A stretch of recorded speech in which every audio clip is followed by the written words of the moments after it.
Nothing wrong with the Thresh, but Tahm Kench is phenomenal at punishing split pushes. You bring two people over, you basically win the fight, kill them, and keep pushing. So with Camille off the board, that's one of Kikis' split pushes gone, and a Katarina banned away because CosQ is a Katarina player. It's Cassiopeia or Katarina is basically his most played champions. Okay, this is... I mean, it's still very weird. odd. Very odd to see that Katarina is such a high priority early on. May have been looking for a throwaway ban. Last time they did ban away Xayah. So keep in mind they could have been looking for a Xayah Rakan combo. But Mysterious Monkey's keeping it consistent, matching the bans that they had in game one, the Zac and the Rakan. So maybe Hjarnan wants the Xayah. Not sure what the logic is here, but otherwise the bans remaining the same thus far. Elise ban was the final from Mysterious Monkeys last time around. We'll see if it remains the same. And it's likely to be the same, then followed up by the Thresh. The other opportunity is if you ban the Thresh here and ROCCAT take the Elise, you're basically funneling them once again into potentially more of that early game setup for ROCCAT. Okay, they're going to leave both open, Elise and Thresh. This is one of the very few games that Elise and Thresh are both up, and ROCCAT commit into the Elise. Now, of course, Pride Stalker not comfortable at first when he needed to play Elise on the stage. Young solo queue player did not have the deepest champion pool, but it has been a number of weeks. We'll have to assume that they picked it up. I do like the Syndra ban coming in from Mysterious Monkeys. Of course, Katarina and Syndra, very nice match for the Katarina. Just too much mobility, too easy to dodge the skill shots coming out of Syndra. So Mysterious Monkeys giving the respect over to Betsy in the mid lane. However, it does mean giving up a lot to secure that Elise early. And the Thresh is going to go over. So a lot of AD carries available. You saw the Kalista being harbored. Kikis, if he picks up this Renekton, I mean, he would just essentially pick like the Gnar or something else into it that we know out of Faxi. So that's why they go back to this Kalista. And Thresh Kalista, very deadly bottom lane. The Xayah is now available for ROCCAT, but they've not got a whole lot to pair it with. We have seen Xayah Thresh. I wonder whether Wadid will go for that Tahm Kench, or maybe we'll see the Bard come through. Alistair? We've seen both of these players play Bard. Yeah, Alistair is another option. Not a great matchup for Thresh, not great, but has been a pick that he has strayed towards. Interesting. Yes, looks like you were correct. Chalk a point up for stress. It is the Tahm Kench now coming in, paired with the Jhin, so a little bit of extra protection for that backline threat, a little bit more map mobility, as you mentioned earlier as well. May suffer in the early laning phase, but can offer a lot as they move into the mid game. But I think this gives ROCCAT so many more options on how to play the map up against the split pusher now. So Mysterious Monkeys, they may lock the LeBlanc for themselves here if CosQ feels comfortable. Or, okay, it's going to be mid laner, but it isn't the LeBlanc. The Corki, it's a scaling matchup. Very similar draft pattern to game one here for Mysterious Monkeys, taking this scaling mid laner when you can then ban out a couple more. But with Syndra already gone from the pool, LeBlanc will likely follow here. Well, they're going to need to ban Kassadin away here or have an immense amount of confidence that Betsy does not play it. Spoiler, he does. Betsy has... Spoiler, that matchup is free, so almost impossible to win if you're a Corki, and Kassadin definitely not a pick you want to go up against. For now, though, it's going to be the Renekton banned away. We'll see what Mysterious Monkeys want to take away in their second phase. And to be fair, Kikis did say earlier that he might pick something that we couldn't even think of. Up until this moment, I definitely did not think of Kassadin top. I don't think that would be it, but I have been stalking a lot of his solo queue accounts, and I've seen a couple of picks in there. We call that research. We call that research. I like to call it stalking. It makes it seem with, you know... creepier. Just like more intense research at that point. Definitely more intense. But Cassiopeia also another Corki matchup. So ROCCAT, I want to pick him and Gnar again. Of course, Kikis, one of the things he had been spamming in solo queue is the Yasuo. It's available to everybody to see on his profile. Of course, we saw Songhwan from Jhin playing that earlier on in the week. We mentioned that in game number 1 when it was banned as well. So 2 Yasuo bans against Kikis. Good old song. Rek'Sai will be the pick here. Take that man out of solo queue. You cannot take the solo queue out of him, and we'll have to see if it's a similar story for Kikis. Ooh. Looks like they want to save that final pick for him. It will be the Lee Sin locked in for Amazing. I like this pick. I like it as well. I think this is good early game strength here for Amazing. I was anticipating the Rek'Sai as it was banned in game 1, and it's Amazing, but his Lee Sin has been good for the longest time. Gives him trading potential against the Elise as well. We might just see LeBlanc and then the Gnar come out here if they want it for ROCCAT. Is going to opt for the Vladimir instead. Now, Vladimir paired with the Gnar, if that is going to be the final pick locked in on the side of ROCCAT, is incredibly strong in team fights, will offer more than the Kassadin could. So I think ballsy for Mysterious Monkeys to lock in the Corki, but it would have put ROCCAT in a position where they may have wanted to 1-3-1, and it looks like they do not want to repeat that. They're looking for more team fights this time around. Internally, I want the Aurelia here, but it'll likely be the Jace again coming out from Kikis. And to touch on the Vlad, of course, it's a scaling mid laner coming through. I don't really want to see that matchup. I mean, I want to see it. I want to see it. Okay. Yes. He's Yes. logged it. Yes. I mean, we definitely saw that one coming, but that is a correct pick. This is so off the wall that production has just whispered in my ear that was intended. Okay. It has been confirmed that is what Kikis meant to pick, and it is now the Akali top versus the Gnar. And we've seen Akali tops out of Kikis specifically. Promotion tournament, he picked it into tanks like a Nautilus who doesn't really trade particularly well into like an Akali. Like Nautilus doesn't have significant enough damage to win those trades, whereas Mini-Gnar does. I wonder whether this is about blowing up the Mini-Gnar, trying to trade early on and snowball a lane while still getting ahead and being able to stick to a Gnar in the lane once again. And here's the differences that we see here. Of course, as we look down the compositions, you can see an immense amount of team fight power on the side of ROCCAT. Good news for ROCCAT, I think you're right. Before level 6, before Akali has all those dashes, it feels like the Gnar is going to have a pretty easy lane. At level 6, it feels like Akali can emulate a lot of what we saw Vizichachi do on Aurelia, leaping on and sticking to that mini-Gnar, punishing that small form for not having enough defensive stats to really keep it alive. Now, head over to Twitter, esports, not at ROCCAT. Well, you can tweet them too. They're probably happy to have it. You can talk to anybody you want. Twitter, free platform, free speech. Hashtag ROCCATWin, hashtag MMWin. See where you guys want to put your votes. Now, last time the Jace pick did not work out so well in the early laning phase, but this time, Kikis, the madman, picking up the Akali. It is game 2. ROCCAT once again on the blue side, Mysterious Monkeys on the red. And the observers already know it. It's all eyes on Kikis. Yeah. What is the Akali gonna do? Well, if it's anything like the last time we saw Kikis on Akali, once again, there's irony in this matchup. Guess who he was playing against. We talked about how it was up against Amazing Soul team that Kikis was on. He's playing up against Jisoo, the guy he replaced, and he Flame Horizoned him in the game. Wait, Jisoo Flame Horizon? No. Oh, good. That is a much better version of that story for the side of Mysterious Monkeys, but... Oh, invade. I heard someone say invade. Looks like no, but good try. Good, definitely. Now, Mysterious Monkeys playing it safe. And here's my favorite thing. Stress. What do you think is going to happen to the Akali in the early game? Because I have a guess. I have a guess. You kind of laid a little bit earlier. I kind of feel the same. You're a melee champion, basically. You're going to get harassed down in the lane by the Mini-Gnar. Pushed in. Farming under tower. Just like Gnar against any melee matchup. Yeah. It is significantly a difficult feat. Apart from Aurelia, because she can jump on you. One small win for Mysterious Monkeys. Yeah. There we go. Gold lead. 10 gold. But as you said, Kikis past level 6, that's where we anticipate it. But there's always something else with Mysterious Monkeys. This is a terrible invade. You are running face first into a level 1 Tahm Kench and a Jhin, two incredibly strong champions. Luckily, Mysterious Monkeys are going to back off. So it should be fine. Elite's going to have to solo clear out the jungle. Our laning phase will begin. Surprisingly, Akali actually going to help the Lee Sin on the top side before coming into this lane phase. And Kikis, I know, is a machine on this champion, but I am very skeptical as to how this early lane is going to go. I mean, we've only really seen him play it against quote-unquote free lanes, where you don't have to be harassed down, where you don't have to take these weird trades. So we're going to have to watch this top lane. There is damage, obviously, in Akali's kit that will come through and maybe allow it a trade. But the reason they helped out on the red buff was so that Amazing could go aggressive onto the blue buff in exchange. But Pridestalker shows up in time. He was helped out a little bit by his team on Raptors and actually skipped his red buff, went over to the blue instantly. Instant level 2, that means the hook's going to come out. Flay cooldown doesn't look like it's going to be up quite yet, but is going to leap forward. That's the flash coming out, the exhaust, and the heals. 3 summoner spells traded for 1. Very good start. The Mysterious Monkeys bottom lane. Yeah, Mysterious Monkeys will be ecstatic with that trade early on.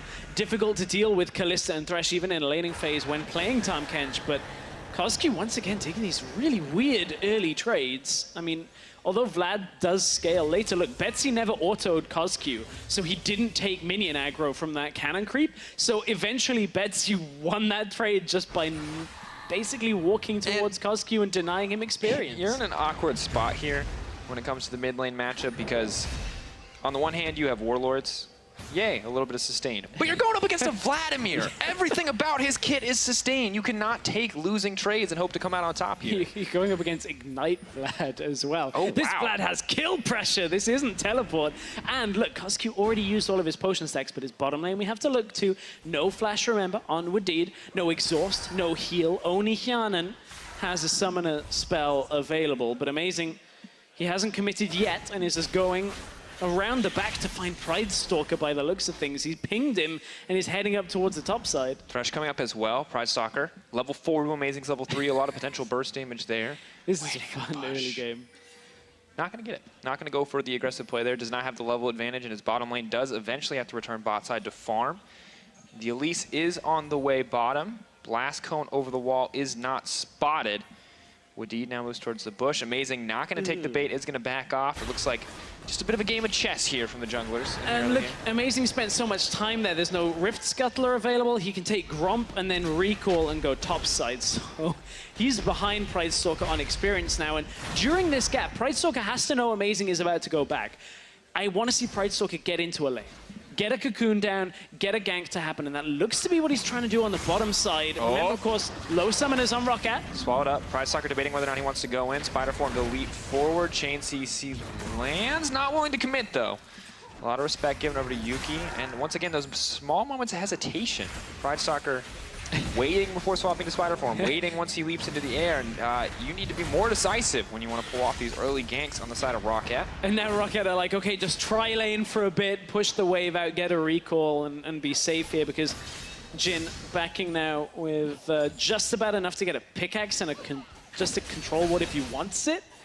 Does end up picking that up for a little bit of security here. Of course, only his flash is available for Hyanan, but we've not been focusing on the top lane much at all. Kikis last time played the Jace, ended up taking control of the lead, but we spoke about this heavily coming into the game. Kikis is not expected to win pre-6 here, and it is not happening, but mid lane again is where Pride Stalker's going. Coscu. Heal comes out, flash over the wall. Betsy is pulled up, but the flash does come in. Amazing on the way forward. Elise going in, looking for the execute. Coscu going to go down. Amazing going to try to get something back, but a level 6 Vladimir means there's no hope on that play. Yet another good start for ROCCAT. That's what we wanted to see. We knew Amazing had to recall. We wanted Pride Stalker to get into a lane. He hasn't recalled yet himself. He went bottom lane, helped push out, comes to the middle lane, gets a gank, gets the flash from Coscu, and Betsy says, no, I can kill him. I've got Ignite. I actually have kill threat in this exchange. And as you said, ROCCAT, this is a lot better once again out of the early game, just like the first game. Kikis, though, continues to suffer. Is going to pick up a decent amount of farm here, but will put himself behind the Gnar. Hextech Revolver may help, but as we look at this play one more time, just doesn't really feel like there's any option to escape here from Coscu. No, Coscu heals early, flashes early, and from there's no real escape. Pride Stalker picks up that kill. Amazing has to back away over, and realistically has to recall once again, so not being able to spend a whole lot of time out on the map himself. Pride Stalker, we were wondering how this Elise pick would work for him. It's something he suffered with earlier, but it looks like it's going better this time around. However, one part of the map that is suffering now in these matchups is the bottom side. Mysterious Monkeys may need to put more emphasis there. Level 6 now coming in for Kikis, and he's going to roam into the mid lane. Betsy maybe sniffing this one out. Kick onto Pride Stalker. Lee Sin started the fight, so he should be able to win this one. Kikis is here, though. Hang on. Running forward, looking forward. That's just going to be the kill. Kakali so fast moving across that map. So mobile, a lot of damage that comes through, and the sustain and just manages to run all the way down. It TP'd into the top lane, runs down through the river, and is able to join for that kill. Amazing and Kikis working very well together. Remember, these two players were picked up from the old Fnatic Academy lineup, brought into Mysterious Monkeys in order to renovate, rejuvenate this team, and they have been making a massive difference in their first few weeks of play already. I like your description. Renovate and rejuvenate. It sounds like a facial mask. Ah, you know, however you want to advertise Kikis and Amazing, somebody can do a nice little Twitter advert. Maybe we call those memes these days, the Twitter adverts. No, I'm not talking about a... Yeah, fine, okay. Call it a meme if you want. All right, ROCCAT, still off to a decent start. Oh, you're fine. Well, The Akali on the top side getting a kill is bad, but of course Foxy continues to have a CS advantage, so it's not the end of the world. The question comes, how much kill pressure will the Akali have on the Gnar as we move later in the game? You can see Foxy already paying a lot of respect to the Akali with the Hex Drinker buy. Oh, and that is, it's not only the Hex Drinker buy for Foxy, there's a Hex Drinker buy for CosQ, and that pains me a little bit here, because yes, okay, you're up against a Vlad, he has damage, but it's later on into the game, right? And you know, Corki, you really desperately want to try and get that Trinity Force and start building towards getting yourself into the game, and the Hex Drink is going to delay that. I mean, the other day we saw Betsy, I believe it was, even buying Hex Drinker and then Merc Treads before getting Trinity Force. And it just delays Corki so much into this game, but lucky for Mysterious Monkeys, they're snowballing on the top side, and that is why Foxy picked up the Hex Drinker for the Gnar. An awkward spot to be, but you can maybe see why CosQ opted for that Hex Drinker, because Betsy just is destroying him in these trades. Yeah. It's already difficult for him to approach the creep wave. Looks like he is going to be resigned to farming under the tower. Dreams is shouting at the top of his lungs, so that looks like it's time to make a play. They are going to find it. Pridestalker in trouble. Ignite already going down. Rend has come up. Blast Cone over the wall. Amazing has been brought in, and suddenly it's going to be the 3v2. Amazing is in trouble. The heal does come out. TP going in as well. There is a Gnar on the way. Yuki going to flash to safety. Curtain Call comes out. Don't think anyone's low enough for that one, but in comes the Tahm Kench as well. He has the Gnar on the backside. Dream's going to hook up, buy as much time for Yuki as possible. I don't know if he can outplay this one. Tides of Blood going in. Now trying to back off, the Ignite ticking down. It looks like Betsy will get one. Can Amazing get a kick back? Wadid swallows him up, says no, and Kikis is nowhere to be found. Great turnaround from ROCCAT. Foxy knows, of course, Kikis can't deny him the teleport in the top side, doesn't have teleport himself, so it's the numbers advantage for ROCCAT once they bring the Gnar down, despite losing one or two during that exchange. They only lost Pridestalker, who was the initial hook out of Mysterious Monkeys. They're able to turn it back around because this Tahm Kench offers the map play. It offers him the ability to follow up under the tower here, and the safety. I mean, they deny the instant kill onto Pridestalker, which drags 3 members of Mysterious Monkeys down. Pridestalker's Repel extends his lifetime as well, and from here, Mysterious Monkeys have overcommitted. CosQ starts recalling during this exchange as the rest of his team are just dying because they don't feel like they can actually get a rescue party to save Yuki under tower here, and Yuki ends up dying from the pool damage, and then Betsy just easily devoured back to safety. This is one of the good parts about Wadid on this Tahm Kench. I think it offers ROCCAT a lot of versatility. And Betsy dominates the mid lane matchup in game 1 and is now doing an incredibly good job moving into game 2. Yes, he got a little bit of jungle attention, but he was already ready to dive that tower even without the aid of Pridestalker. And last game, they weren't able to find a way to end the game with LeBlanc, but we know Betsy on Vladimir is just a monster if he can make it through this laning phase, and he's definitely made it through the laning phase. I want to rephrase something that you said word for word there, but just with a slightly different emphasis. Okay, I want to be like, yes, he got some jungle attention. In the early game, Betsy gets assistance from Pridestalker. Legitimately looks like a better ROCCAT in the early game here. And remember, this is basically what happened in game 1 that you're talking about on the LeBlanc, but ROCCAT couldn't as a team bring it together. They are showing growth though. And now they've got a scaling mid laner. They've got a better composition for forcing fights. And that's what I think ROCCAT needed in game 1 to close out with the lead that they had. However, they have to be careful. While the members of Mysterious Monkeys are grouped on the top side, ready to use that package from Corki to make a play. Kikis getting aggressive, but the hop, the skip, the jump out. Foxy just going to flash to safety. Looks like they may continue to pursue this one. Nice sidestep comes in from Foxy. A lot of damage traded back. We have to set our eyes on the bottom lane. Callista Thresh, can they survive this one? Pridestalker hesitating again. Not sure if this is the play that the team wants. May just be the Cloud Drake traded back, but Mysterious Monkeys poised to take a tower on the top side.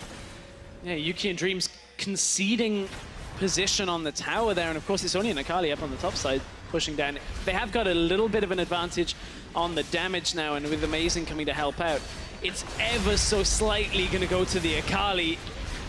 Oh no, it's not. It's on the bottom side. I was going to say, I was looking on my screen, I'm like, the tower died, okay. Not going to work out. So tower first blood in favor of ROCCAT. Looks like Vladimir ult was used in the meantime. Now it's the roam coming in. Tahm Kench. Nice use of the lantern from Dreams to make sure that that play was not possible. Body block on the cocoon as well. ROCCAT maintain a gold lead, about 1K in their favor. Kikis continues to pressure in on the top side, but has not found a greater advantage yet. Oh, Nard back. Not going to take a tower shot, though. Not quite what Faxi wanted. Time to switch to Mini Gnar. And now Kikis, ooh, has to run away. Jin's here. Ooh, stealth. Saves him in the end. But that was incredibly close. Gnar may have been able to run that one down. Amazing, waiting over the wall. Is 100% spotted on a ward. Good that he doesn't waste too much time standing there. But has now picked a different bush to stand in. I don't even know why Amazing is kind of staying here. He should... Happens to everybody, you know? Yeah, yeah. Hey, Amazing will be like, oh, at least I didn't die under tower, as Lee Sin, like Jankos did yesterday. He'll actually probably end up tweeting that.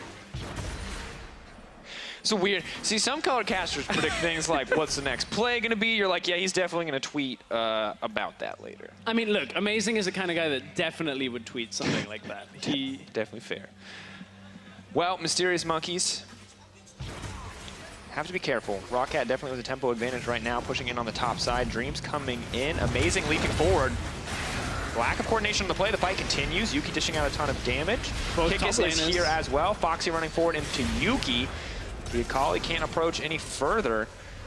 There's a lot of spears in that little Gnar, but we'll go Mega eventually. KazQ leaping in. Mega Gnar on the way. Can they get it? That's going to be one going down. Dreams is killed yet again. The snare goes in. Pride Stalker not going to get it because Betsy's going to grab it in the end. 2 kills over to ROCCAT in what was a very chaotic fight. Yeah, and Faxi looked like he wasn't about to get that ultimate off because he doesn't have it on cooldown still.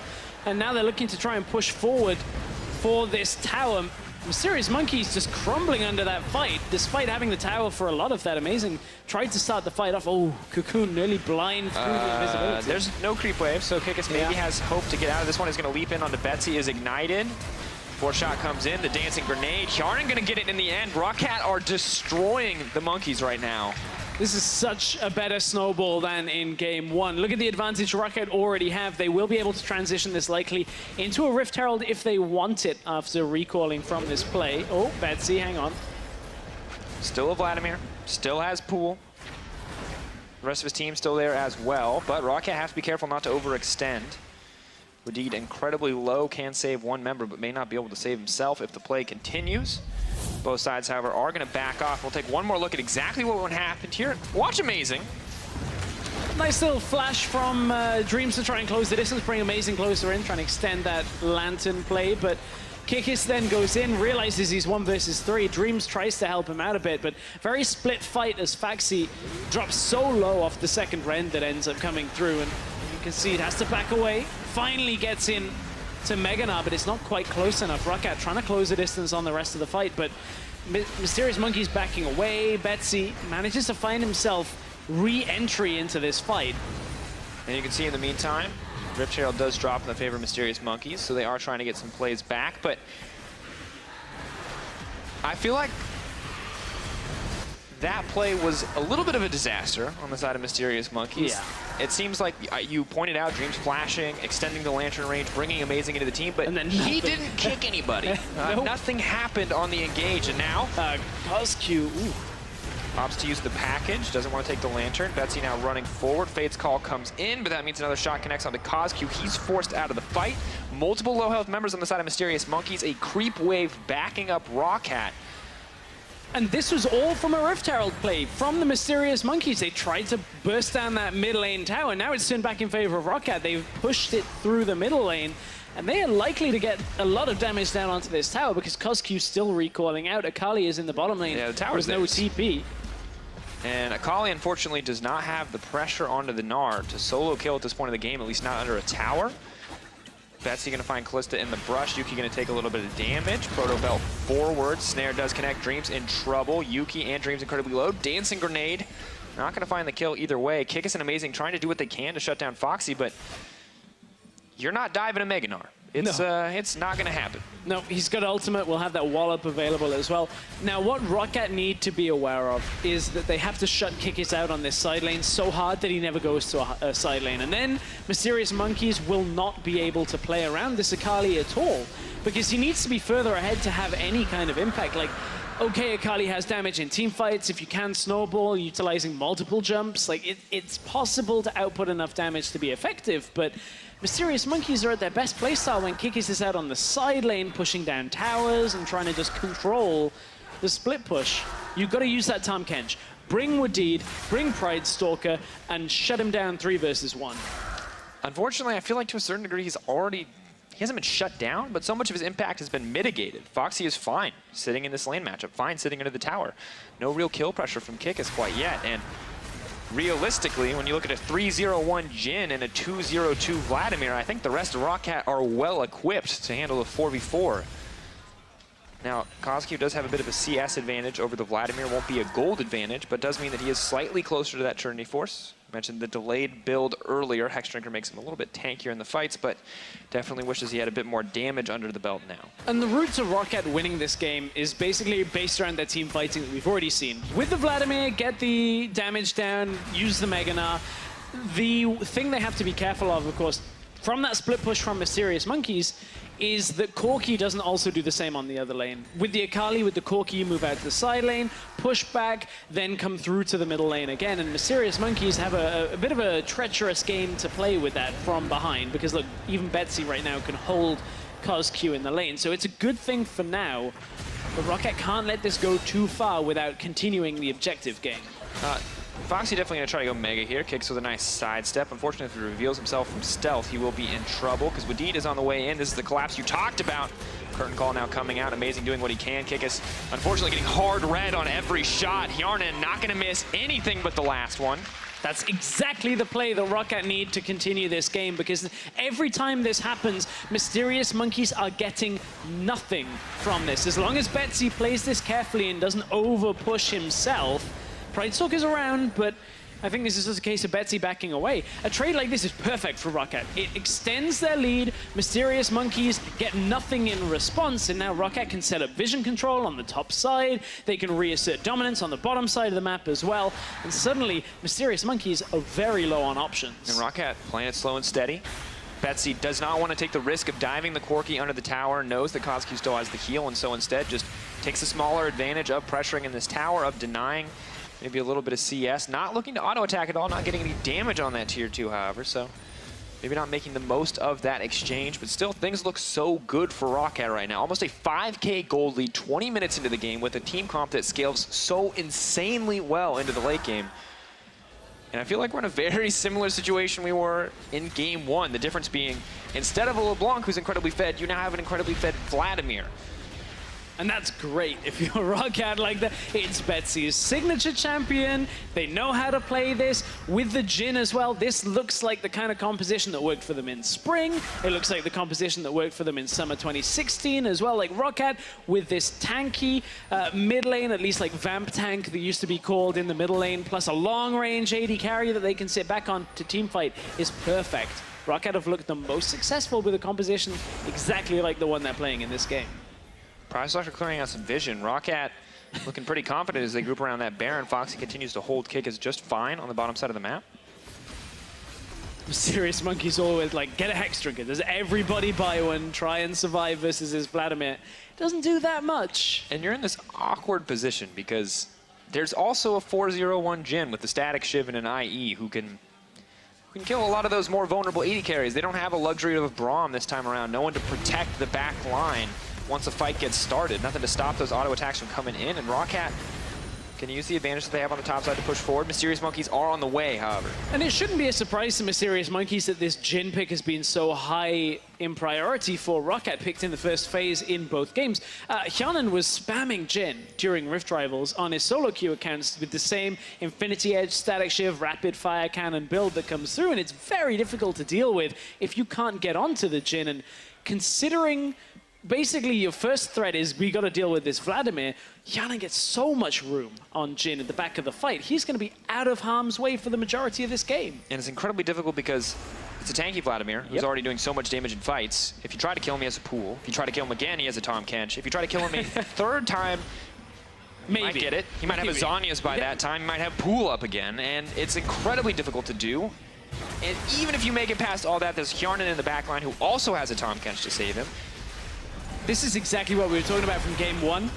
trying to get that teleport from Kikis. He either commits to it and they lose a summoner, or ROCCAT get the Baron here. Now, ROCCAT need to continue without taking too much damage. The problem is Kikis hasn't committed yet. Now they need that TP to come through already, or Mysterious Monkeys could end up in a real rough coming situation. Out. Suddenly the sleight of hand delivered into the back line. Betsy trying to get as much damage down as he can. Double 80 carries versus Betsy. Wadid trying to hold on. Amazing is going to grab a kill back. Betsy running for his life. Yuki throwing down what he can. Foxy on the backside. Once again, ROCCAT are split up. Mysterious Monkeys sticking together, but it is simply not enough. Betsy, is he going to turn back? No chance to use the hill.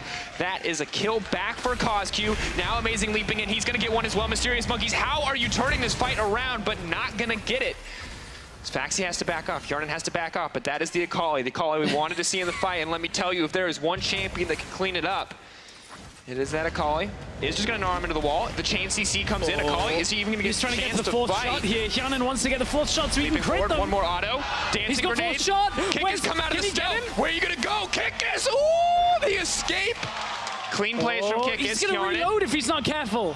Fourth shot. He wants it. Wants to stay in combat, is throwing down the captive audience just to keep the fourth shot active. If he reloads, Kikis will kill him. Kikis is us out. Okay. Whew, that was close.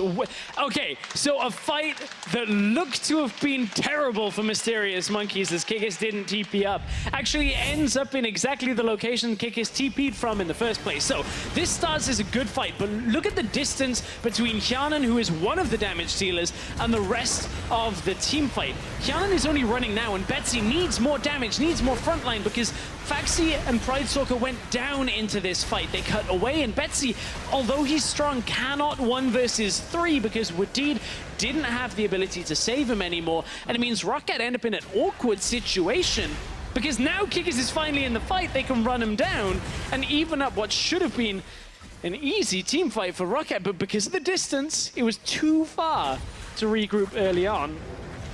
Faxi with the save. Hyanan tries desperately to get to a point where he can take out Kikis, and Kikis knows this because if he's not in his shroud, he dies to Hyanan with 1 auto, clears the distance, gets out of the tower range. Nice little play to get away from it. Kikis might end up killing Faxi here. Faxi though, about to go mega. Oh, golden. He can't just time it. Wallop. Not going to connect the dash from the Twilight Shroud. That was sick.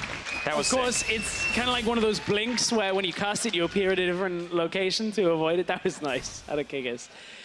Well, we know he's played a bunch of Akali, certainly shows here. Obviously, a lot of sustain in the Akali kit. The first hit will sustain. The second one ends up doing a bunch of damage as well, and that's why he can trade effectively against a mini now. And suddenly, a 5K gold lead is a 3K gold lead. ROCCAT still with a very strong team fighting comp, but continuing to struggle to execute here to a certain degree. Betsy left all on his lonesome in that fight.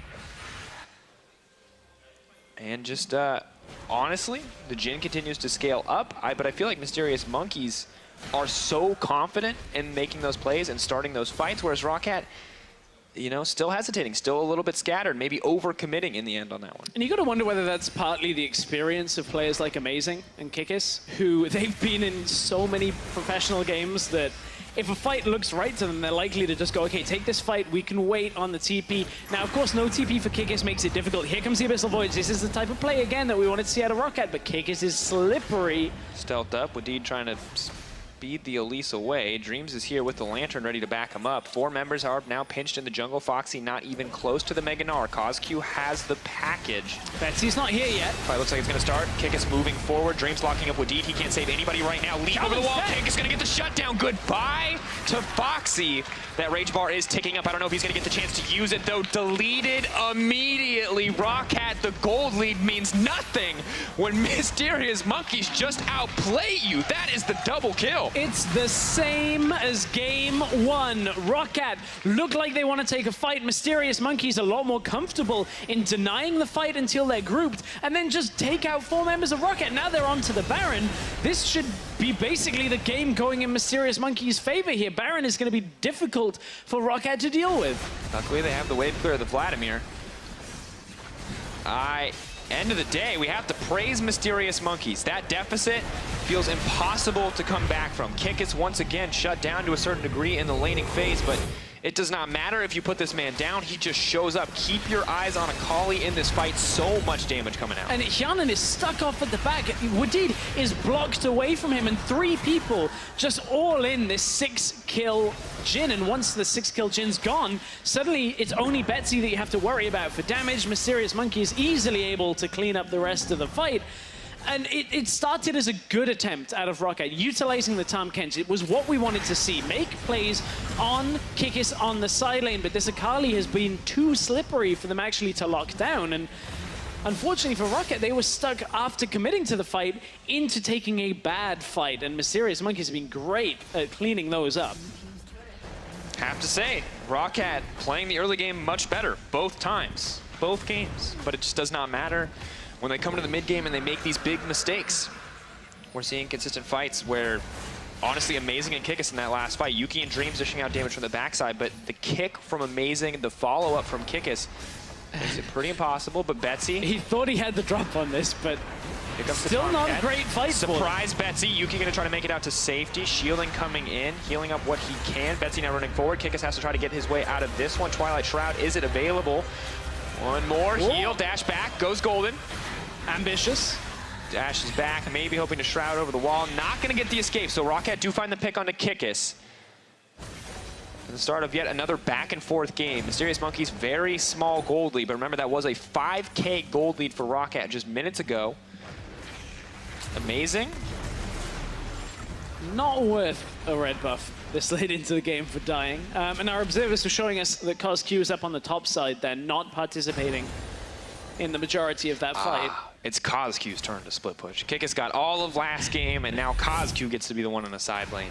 So remember, Betsy was in that push this entire time. He was waiting to go 1v1 on Kikis. In came the Abyssal Voyage. Yuki had to back away from the fight. And look, Kikis had to use Twilight Shroud there.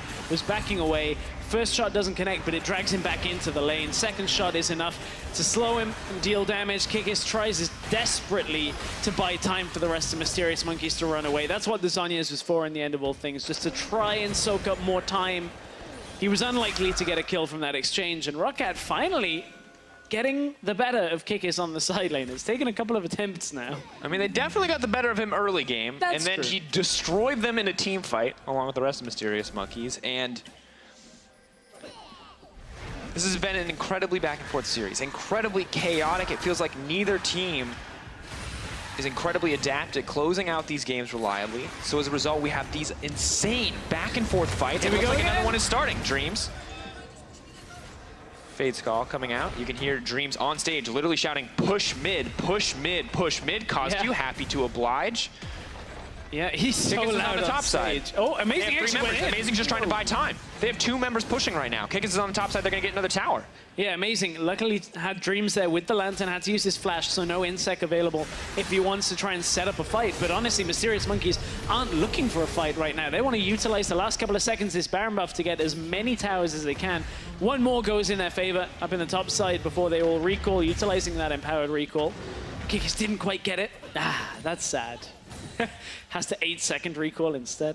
Oh, he actually cancelled it. And Vladimir, with this incredibly defensive build, is still a massive threat in team fights. Combined with the Nard, don't get me wrong, it is still great, but Corki now with a rapid fire cannon, Infinity Edge, and Trinity Force is just going to deal more single target damage. And so Betsy, his defensive items, Betsy might be safe, but Pride Stalker, Hjarnan, if Wadid is not around to swallow them, if Elise cannot go up into the air, they are going to get 2-shot.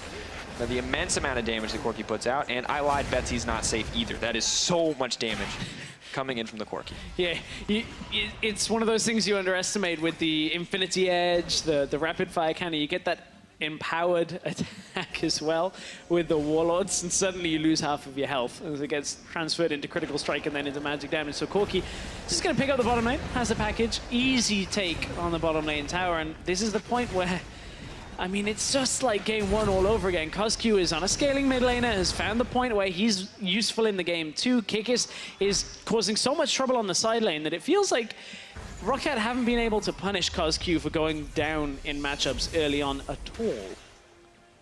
Definitely got a lot out of it early game, utilizing the Vladimir to win some small fights, but you're right. Now that they've hit the mid game, CosQ is just caught up. You look at the CS, He's doing just fine. The global gold that the towers are giving the team, that's 3-6, the tower score. Both dragons have gone in the favor of the Mysterious Monkeys as well. If you just tuned into this game, you wouldn't even think that ROCCAT were ever in the lead at any point. And it was a good start to the game. You're talking about Pride Stalker goes mid, gets the kill, forces Cosq not to have flash. I mean, even in the start of the lane, like Cosq basically like used all of his potions as he went in, and Cosq is now up nearly 2,000 gold in this matchup. Like, he's had so much time on the side lane just to farm it out. And that's the thing, is Betsy was shoving a couple of waves under his tower, but wasn't getting the entire CS under tower. Whereas Cosq, he was happy to just sit there. Phosphorus bomb, gets the Gatling gun, and suddenly 6 minions die and he's absorbed another wave. And you know, Cosq spending so much time with that Baron buff in a side lane, soaking up all that CS, whereas Betsy was hiding in a bush, trying to make a play, trying to set it up, and when it doesn't work out, that is the sacrifice that you make. By continuing forward, Dreams throws out the hook, Kikis is onto the backside, Betsy is now in trouble.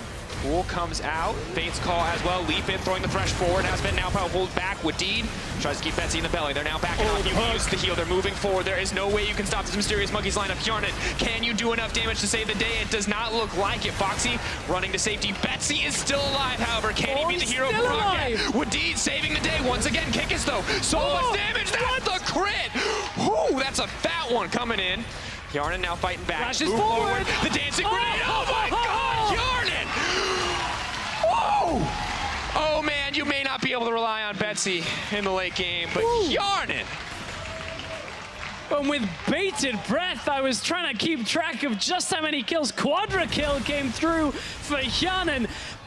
Wadid devoured Betsy twice, and Mysterious Monkeys threw so much at the Vladimir during that fight to take him down that Hjarnan, we spoke about how much time he would have in these team fights from Betsy being the primary threat, and ROCCAT crushed through the end of that team fight, just utilizing the massive damage in Jin's kit. And it was all eyes on Betsy for so much of that fight on the side of Mysterious Monkeys. They wanted to kill him, but Hjarnan left untouched. 10-1-4 the scoreline for this Jin. The ROCCAT bottom lane is something that we've talked about so much in previous weeks. This week we thought it would be all about Betsy. We were wrong. Hjarnan and Wadid just continue to play so well across the board. Watch how much defensively comes out for Betsy here. Look, he drops low. Finally, he's waiting for the ultimate to give him the health back. First of all, comes out an instant devour from Wadid in this fight. Then the Zhonya's comes through. Okay, Pride Stalker dies. We're getting a full screen grabs because we are back on an Infernal Drake at this point. Mysterious Monkeys trying to just continue to push forward. But look, ROCCAT, the end of that fight was so crucial. Betsy got devoured once more by Wadid. And again, they threw so much. Look, 8,000 damage came from Hjarnan. A lot of that came at the end because auto dancing grenade and one more to finish off the fight. And ROCCAT are right back in the game. When a Jin gets to auto attack 12 times in a team fight, you have lost that team fight. Yeah, that's true. It's such a long reload time. That shouldn't be possible. Mysterious Monkeys, so convinced that the target that they needed to kill was the Vladimir, they forgot all about the Jin on the back line. And now he has the Mortal Reminder, now he has the Mama Mortius, as well as the Energizer build combined with the Infinity Edge. And that is dead even gold. Dragon's still definitely in the favor of Mysterious Monkeys, but ROCCAT may just be able to push this one down mid. Can Mysterious Monkeys defend? Foxy wants this 1v1 trade. He's got, of course, that Guardian Angel completed, but Kikis went topside. They're losing mid tower, though. Leaping forward onto Foxy. Foxy does have the GA. Can he make it over the wall? Indeed on the way. Hjarnan coming in as well. Have to respect the Jin.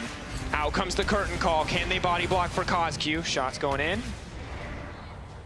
Last one not going to connect, but they don't need it. That just sets them up to take the tower.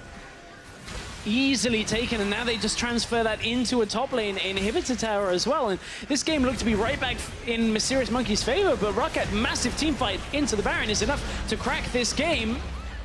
Foxy leaping forward. Rage is building up. He didn't miss the boomerang, so that cooldown will be a bit longer. Inhibitor in their sights may just back off. Hook goes wide from Dreams. ROCCAT do not opt to go for the fight here. Taking this one slow and steady. They remember last game. They remember the mistakes, the over-aggression. Not going to make the same ones this time around. They've still got 1 minute and 10 seconds of this Baron buff left, and they just want to get back and make sure they have all the items for team fighting. So, I mean, a locket of the Iron Solari was just picked up by Wadid. Important itemization again to maybe save Betsy if he gets some of that extra health coming through. At this point, like, ROCCAT, although they crushed that last team fight at the end of it, remember, it was very precarious. If there hadn't have been so many defensive abilities to keep Betsy alive, that would have almost certainly been Mysterious Monkeys, because they would have then got onto Hyanan quite quickly. But Betsy took up like 20 seconds of time. But you're right. That is not a mistake you make twice, however. Right, exactly. Betsy may be unkillable, but Betsy may also be ignorable. Hyanan, on the other hand, is not. And this next fight with that Akali, Wadid better save all of his cooldowns to try to save Hyanan. Although, honestly, Mysterious Monkeys may not get the luxury of a next fight. The siege just keeps up, but suddenly it's a flank onto the backside, kicking him back. Hyanan in his belly. Wadid has to flash him out to safety. Hyanan still dishing out damage on the backside, going golden from Kikis. He is locked up, but he will make it out. Backing off on the side of Mysterious Monkeys. Out comes the curtain call. So many low health bars. Amazing doing what he can to block. They're backing off. Betsy still alive. All shots going in. Gargoyle Stoneplate going to save it out. A close fight, but you just can't stop that forced shot. Unstoppable now from Hyanan. Hyanan, again, saved in the fight. You mentioned Wadid ate him at the beginning, and despite being pulled into the front lines of the fight, Hyanan repositions to the back line, gets an ultimate off. He's pushing under tower to try to two-shot Yuki. Does get the snare in the end. Wadid now eaten up. They're running down to the bottom side. Kikis is running down as well. Not going to connect, but Kikis has to run for his life. Everyone else alive on the side of ROCCAT, so Kikis not getting anything off of that flank. They're going to push in. They've already taken down 2 inhibitors. Will ROCCAT go for the 3rd? May want to back off here. Have to be careful. Now swallowed up. Leap forward from CosQ, trying to take down Wadid as well. Amazing. Kikis on the flank. ROCCAT have they overextended again. Hyanan incredibly low. He's got a 4th shot loaded, though. Eyes on Kikis. Amazing. Going to kick him back into the team. What a play from the Lee Sin. Hyanan now in trouble. Kikis says, oh, too easy. He's going to spit him out. Leap forward. Not going to be enough. Kikis gets the takedown. That is the fight back. Mysterious Monkeys are turning it around once again, leaping forward. Tides of blood coming out. Betsy, can you do it? Double kill. CosQ coming in. That's going to be the triple for the Corki. But somehow, some way, ROCCAT lose everybody, and still Mysterious Monkeys cannot push from it. They have to deal with the minions in their base currently. They've nearly lost a Nexus Tower from it. I mean, that was perhaps the best fight Mysterious Monkeys are going to get this late on in the game, because everybody on ROCCAT was such low health, and Mysterious Monkeys desperately chased them down. Okay, so it was Kikis and Amazing going in. This was the fight that initially it looked like Mysterious Monkeys were going to try and capitalize on Hyanan, but again, Wadid saves him. This has to be the 4th, 5th crucial time that Wadid has played safety for Hyanan. And look at this, like, Mysterious Monkeys are so low, they recall out, ROCCAT are able to push forward. Dreams even dies and then eventually comes back towards this fight. And look, they're so low here. Fagsy is able to buy some time. Hyanan kites down and out. Hyanan moves towards Wadid, of course, just to make sure that Devourer is available. And it takes so much time that the rest of ROCCAT are still fighting Mysterious Monkeys. And okay, MM are able to clean this up. This denies some more of what ROCCAT are trying to push forward into the base with, but my God, is it close. 10,000 damage in the span of that fight from CosQ. And Mysterious Monkeys, beautiful flank. Amazing punish onto the side of the ROCCAT. But ROCCAT, you do not need to do that. Just go back. They use the ult to run bottom lane. Yeah? You don't need that. You have 2 inhibitors. You can wait for Superminions. You can go back. You can let the map reset. The only way you lose that fight is if you come in with 25% health. And now Mysterious Monkeys looking a lot more confident as they engage their Elder Dragon, though, on the table, available for the team. Kick is still in a side lane. Has TP available, but no flash. Here comes the TP. ROCCAT got to be careful and back away from this. Fagsy is in Mega now, though, so Mysterious Monkeys don't want to fight right now. But if they can wait for it to expire, however, Elder Drake, if that goes down while Fagsy's in Mega now, Mysterious Monkeys might not have a good time to fight at all. Kick goes wide. Fagsy flashing forward is going to hit the 80 carry. They're now going to try to back out. Yuki's still alive and well, leaping forward from Kikis. The team is backing up. All eyes on Hyanan. He is the one that matters. Massive damage comes in from CosQ, but Betsy is running forward. Kikis is now in trouble. Betsy's going to grab one back. Goes golden, buys a brief moment. Dream's gonna land the hook. Nice play coming with the Mysterious Monkeys, but CosQ all isolated, or rather Yuki isolated on the side, will still be alive. The Dragon is still aggroing ROCCAT. ROCCAT should maybe at this point just let it go. Okay, maybe Betsy has been frozen out of this fight. Lower and lower. ROCCAT, don't 50-50 this, like, amazing. Corki poking on the backside. Hyanan locked over the wall. is going to reload though. Snare is going to connect onto Amazing. It's lower. It's lower. Pride Stalker's going to get it in the end. Now Koski has to run. Suddenly it's Hjarnan and Wadid in the middle of the team. One more shot for that Jin. Where's it going to be? Where's it going to go? Spin, spin, spin. Hjarnan, can you find it? No. Mysterious Monkeys going to make it out. Burning down from the Elder Dragon. Going to need to auto attack there. Heal up at least a little bit. Bottom lane to push through the inhibitor. They're just taking the time. Yeah, bye-bye. Hjarnan gets another kill. They may be able to walk this within 60 seconds remaining on the death timer for Yuki as he had just fallen. ROCCAT will have the numbers advantage, at least to get the inhibitors for now. Kick is going to hold on to one inhibitor, or at least try to. Foxy not sure if he can take this fight. Is going to leap forward, throw down a few more autos, mini form. Means that he has the luxury of that range. The rest of ROCCAT now pushing in the mid lane. Amazing's going to have to back off. Amazing and Kikis versus the world. 7 seconds on Dreams. Either of them die here, the game will be over. It looks already set to be. ROCCAT ready to close this one out. Kikis one more leap forward. Nice dodge out on the ultimate. Kikis buying what time he can. They need to take down Hjarnan. That's one more tower. If they can't kill Hjarnan, everything's going to fall apart here, but he has been eaten up. Leaping forward now, ROCCAT. Can you get the fight? Coming in. Hjarnan is in trouble. The Corki's moving forward. Can't find one more auto. Kikis can, though. Leaping in. Betsy on the way as well. Can they find the fight? Kick is trying to make it out to safety, but Betsy's coming in. That is going to do it, ladies and gentlemen. One of the bloodiest series I have ever seen, and we are going to a Game 3. ROCCAT managed to pull it back. It's messy once again, but they are going to get the win, and that is all that matters in a series like this. What a ridiculous game out of Hjarnan and Wadid. Basically, just between the two of them in team fights, saving the Jin, outputting thousands upon thousands of damage as the rest of ROCCAT play the front line. And I mean, it's all about that one mid lane fight. That is the fight that kept ROCCAT in control of this game, where Wadid was able to keep Betsy alive 4 times, give Hjarnan the amount of space to kill everybody. And then they just accrue 28 kills in a game and somehow close it out. 44 minutes long, that game. ROCCAT finally able to find a couple of fights that went their way. And Mysterious Monkeys just couldn't quite match up late on. Just the sheer amount of aggression from both these teams. Always so willing to take fights as they move later into the game. And I don't know what to say about the series anymore. It is crazy. It is crazy. It is definitely that. It is definitely that. But more than anything, I feel like both of these teams just fight so consistently. Will ROCCAT come back? They're going to tie the series here in Game 2. Let's leave it to the analysts to break that one down.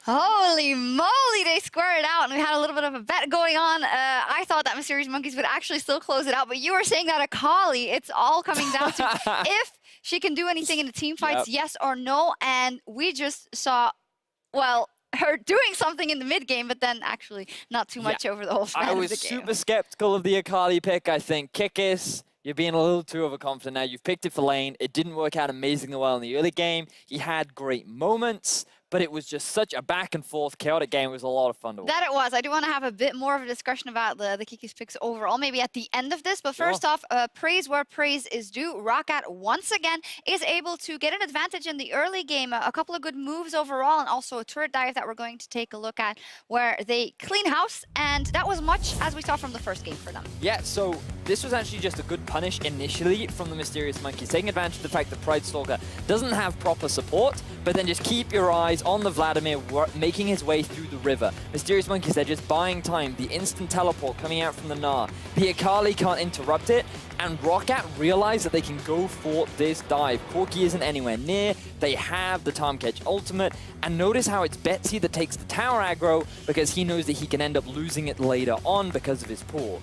Really well executed dive to get ROCCAT a well-earned lead very early on into the game, and they look set to shut down the Akali and take control and steamroll this game. Yes, they did, and also the composition just worked a bit better for them. The fact that even here it's close, but we know as the game's going on that Tom Kench, Vladimir combo, the fact that you can become untargetable and just save people when that Akali is going in just becomes more and more important. However, it wasn't in full force yet in the mid game, and that's why we did see Mysterious Monkeys and Akali picking up some fights that you think they shouldn't be able to win. So let's take a look at one of those. Because constantly you're watching this and you're like, okay, where's the damage gonna go? How is it gonna play Yeah, out? because you're always keeping your eyes on what Kikis can do in these fights, right? So he wants the priority be getting onto Hyanan, but it's amazing that gets this beautiful kickoff to set Hyanan up so that Kikis can come in for the kill. And it's this duo combination between this two-man unit of Kikis and Amazing that's always winning out on a lot of these fights.